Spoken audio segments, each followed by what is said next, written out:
నమస్తే, welcome to special focus. ఏపీలో పెద్ద ఎత్తున సంచలనం రేపుతుంది. ఇప్పుడు జనసేన అధినేత పవన్ కళ్యాణ్ కేంద్రానికి రాసినటువంటి లేఖ. అసలు ఈ లేఖ ఏంటి, అందులో సారాంశం ఏంటంటే, జగన్మోహన్ రెడ్డి ఏదైతే జగనన్న ఇళ్ల నిర్మాణానికి సంబంధించి వేల కోట్ల కుంభకోణానికి వైసీపీ ప్రభుత్వం పాల్పడిందనేటటువంటి అభియోగాలతో కొన్ని సాక్ష్యాధారాలతో సహా పవన్ కళ్యాణ్ సాక్షాత్తు ప్రధాని మోడీకే లేఖ రాయటం జరిగింది. ఈడీ ద్వారా సిబిఐ ద్వారా ఎంక్వైరీ చేయిస్తే తప్పకుండా నిజానిజాలు తేల్తాయంటూ కూడా ఆయన పేర్కొనడం జరిగింది.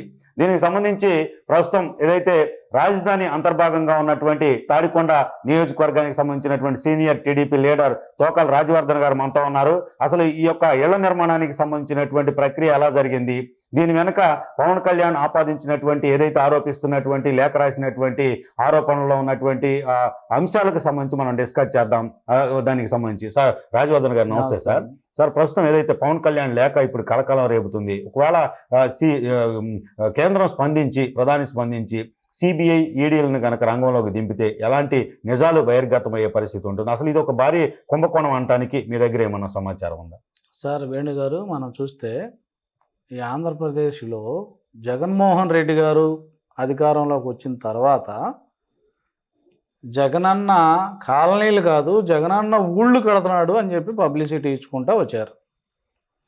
మనం ఆ యొక్క పథకాన్ని మనం ఫస్ట్ నుంచి కనుక క్షుణ్ణంగా అబ్జర్వ్ చేసినట్లయితే వేణుగారు, జగన్మోహన్ రెడ్డి ఈ రాష్ట్ర ముఖ్యమంత్రిగా ప్రమాణం స్వీకారం చేసిన తర్వాత ఆంధ్రప్రదేశ్లో భూముల రేట్లు రోజు రోజుకి తగ్గుతూ వచ్చాయి. ఇది వాస్తవా కాదండి? వాస్తవం. ఎందుకంటే ఈ రాష్ట్రంలో ఉన్నటువంటి రియల్టర్లు, బిల్డర్స్ అందరూ కూడా కొంతమంది సూసైడ్లు చేసుకున్నారు, కొంతమంది పక్క రాష్ట్రాలు పోయి బతుకుతున్నారు, బ్యాంకులకు అప్పులు కట్టలేక అల్లాడిపోతున్న పరిస్థితి ఆంధ్రప్రదేశ్లో నెలకొని ఉంది. అంటే ఆంధ్రప్రదేశ్లో ఉన్నటువంటి ప్రతి జిల్లాలో, ప్రతి టౌన్లో, ప్రతి గ్రామంలో భూముల రేటు విలువ తగ్గుతూ వచ్చింది. కానీ ఒకే ఒక్క చోట భూముల రేట్లు పెరిగినాయి. ఎక్కడంటే, జగన్మోహన్ రెడ్డి గారు ఏదైతే పేదలకి నివాస స్థలాలు ఇద్దామనుకుంటున్నారో, ఏదైతే భూమి సేకరణ చేద్దామని చెప్పి ఏ ప్రాంతాన్ని అయితే అతను సెలెక్ట్ చేసుకున్నాడో, అతను కానీ అతని ఎమ్మెల్యేలు కానీ అతని యొక్క నాయకులు కానీ ఎవరైతే ఉన్నారో వాళ్ళు ముందుగా వెళ్ళి ఇదిగో ఈ గ్రామంలో ఇళ్ల పట్టాలు ఇద్దాం, ఈ గ్రామంలో మన వైసీపీ కార్యకర్త ఎవరున్నారు, ఎక్కడ వైసీపీ కార్యకర్త యొక్క భూమి ఇళ్ల పట్టాలు ఇవ్వడానికి అనుకూలంగా ఉన్నా లేకపోయినా ఎక్కడుంది, అక్కడ మార్కెట్ రేట్ ఎంత ఉంది, అక్కడ మార్కెట్ రేట్ సపోజ్ 5 లక్షలు, 6 లక్షలు, 10 లక్షల లోపే ఉంటే దాన్ని ఎమ్మెల్యే గారికి 10 లక్షలు, ఎంపీ గారికి 10 లక్షలు, ముఖ్యమంత్రి గారికి 10 లక్షలు, లోకల్ లీడర్లకు 10 లక్షలు అని చెప్పి లెక్కలేసుకొని వీళ్ళు 10 లక్షలు రైతుకు చెల్లించడానికి ప్రభుత్వానికి పెట్టినటువంటి కొటేషన్ 50 లక్షలు, 60 లక్షలు. అంటే రాష్ట్రం మొత్తం భూముల రేట్లు తగ్గినాయి. బట్ జగన్మోహన్ రెడ్డి గారు ఎక్కడైతే పేదలకు ఇళ్ల స్థలాలు ఇద్దామని ల్యాండ్ సెలెక్ట్ చేస్తాడో అక్కడ మాత్రం రేట్లు పెరుగుతూ ఉన్నాయి సార్. పెరిగి వాళ్ళ ఇష్టం వచ్చిన రేట్లు కోట్ చేసి గవర్నమెంట్ దగ్గర నుంచి అప్రూవల్ తెచ్చుకొని ఆ ల్యాండ్కి అంత చెల్లించేసేసి పేదలకు ఏదో మొక్కుబడిగా దేనికి సరిపోకుండా 1 సెంటు, సెంటు పావు అనే స్థలాలు నామకే వాసిగా ఆ యొక్క పేదలకు ఇచ్చి, అంటే పేదల ముసుగులో పేదలకి ఇళ్ల పట్టాలు ఇద్దామనేటువంటి ఒక సద్భావన అనేదాన్ని ప్రజలకు కల్పించి దాని వెనకమాల వేల కోట్ల ముడుపులు చేతులు మారాయి. దానికి ఉదాహరణ 10 లక్షల రూపాయల రేటు ఉన్న ల్యాండ్ని ఎకరం 50 లక్షలు, 60 లక్షలు కూడా చెల్లించినట్టుగా గవర్నమెంట్ రికార్డ్స్ తెలుస్తూ ఉన్నాయి. నిజంగా ఈరోజు జనసేన అధ్యక్షుడు పవన్ కళ్యాణ్ గారు రాసినటువంటి లేఖ మీద శ్రీ నరేంద్ర మోడీ గారు కనుక కపట ప్రేమ లేకుండా ఈ ముఖ్యమంత్రి మీద దత్తపుత్రుడు ప్రేమలు ఏమీ లేకుండా నిజంగా దాని మీద సిబిఐ ఎంక్వైరీ కానీ ఈడీ ఎంక్వైరీ కనుక ఆదేశిస్తే, ఆ రోజున తండ్రి ముఖ్యమంత్రి పదవిని అడ్డం పెట్టుకొని ఏ విధంగా అయితే అక్రమ ఆస్తులు కూడగట్టుకొని కేసుల్లో ఇరుక్కుపోయాడు జగన్మోహన్ రెడ్డి గారు, ఈరోజు అతనే ముఖ్యమంత్రిగా ఉండి ఆయన చేసినటువంటి కుంభకోణాలన్నీ కూడా బయటకు వచ్చి, మీరు నమ్మరు, మీడియా రంగం కానీ మా యొక్క పార్టీ ఆరోపిస్తున్న విధంగా కానీ ఇవన్నీ కూడా దాటిపోయే విధంగా స్కాములు బయటికి రాబోతూ ఉన్నాయి. ఒక్క ఇళ్ల స్థలాల విషయంలోనే 35,000 నుంచి 40,000 కోట్ల రూపాయలు అవినీతి డబ్బులు ముడుపులు అందాయి అనేది మేమైతే ఆరోపిస్తున్నామండి. ఖచ్చితంగా జనసేన అధ్యక్షుడు లేఖ రాయటం మేము స్వాగతిస్తున్నాం. దీని మీద తక్షణమే బీజేపీ కేంద్ర గవర్నమెంట్ స్పందించి ఈ ప్రభుత్వం మీద, ఈ ప్రభుత్వం తీసుకున్నటువంటి ఈ ఇళ్ల నిర్ణయాల మీద సిబిఐ ఎంక్వైరీ, ఈడీ ఎంక్వైరీ వేయాలని మేము డిమాండ్ చేస్తున్నాం.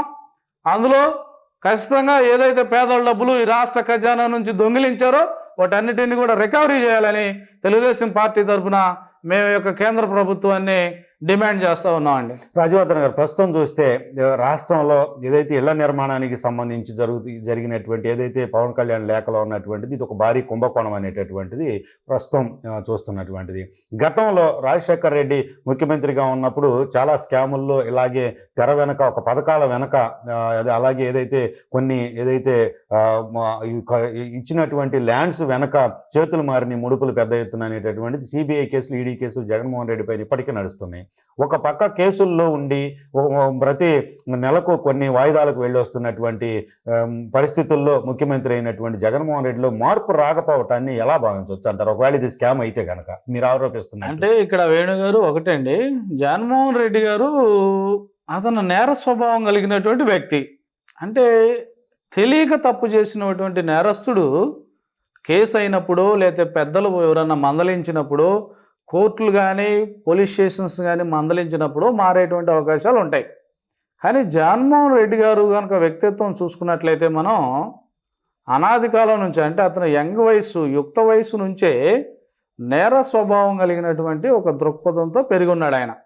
ఆయన ఎగ్జామ్స్ రాసేటప్పుడు టీచర్స్ మీద గొడవ చేసి టీచర్స్ మీద చేసుకునే దగ్గర నుంచి మొదలు పెడితే, ఎగ్జామ్ పేపర్స్ని లీక్ చేసే దగ్గర నుంచి మనం మాట్లాడుకుంటూ వస్తే, ఆ తర్వాత వాళ్ళ యొక్క తాత తండ్రులని అడ్డం పెట్టుకొని ఆ యొక్క ప్రాంతంలో చేసినటువంటి ఫ్యాక్షన్ గొడవలు అయితేనేమి, అవి అయిపోయిన తర్వాత రాజశేఖర రెడ్డి గారు ముఖ్యమంత్రి అయినప్పుడు ఆ యొక్క తండ్రి పదవిని అడ్డం పెట్టుకొని అతను చేసినటువంటి భూదందాలు అయితేనేమి, ఫ్యాక్షన్ తగాదాలు అయితేనేమి, ఇవన్నీ కూడా ఆయన నేర స్వభావానికి కళ్ళకు కట్టినట్టు కనపడుతున్నాయండి. అంటే ఇతను నాకు తెలిసి 50 సంవత్సరాల వయసు ఉన్నటువంటి జగన్మోహన్ రెడ్డి గారు లాస్ట్ 30 years నుంచి నేరాలు చేసుకుంటూనే వస్తున్నాడు. అంటే ఇతనికి నేరాలు చేయటం అనేది పరిపాటి అయిపోయింది. కనుక ఇప్పుడు ముఖ్యమంత్రి అయినప్పుడు కూడా, అంటే ముఖ్యమంత్రి అయితే ఈ రాష్ట్రానికి తండ్రి స్థానంలో ఆయన కూర్చోబెట్టారు ప్రజలు. తెలుసో తెలియకో ఒకసారి చూడండి, ఒక్క అవకాశం ఏంటంటే ఆ రోజున ఈ రాష్ట్ర ప్రజలు ఏదో రాజశేఖర్ గారి బిడ్డ ఒక అవకాశం అడుగుతున్నాడు కదా ఇద్దామని చెప్పి ఇచ్చారు. ఇస్తే అంటే నువ్వు ముఖ్యమంత్రి కాక మునుపు వైఎస్ఆర్సీపీ మాత్రానికే లీడర్వి, కానీ ముఖ్యమంత్రి అయిన తర్వాత ఈ రాష్ట్ర ప్రజలందరికీ ముఖ్యమంత్రి అంటే ఆ యొక్క తండ్రి స్థానంలో ఉన్నాడు. అంటే ప్రతిపక్షానికి ఆయనే ముఖ్యమంత్రి, అధికార పక్షానికి ఆయనే ముఖ్యమంత్రి, అందరికీ ఆయనే ముఖ్యమంత్రి.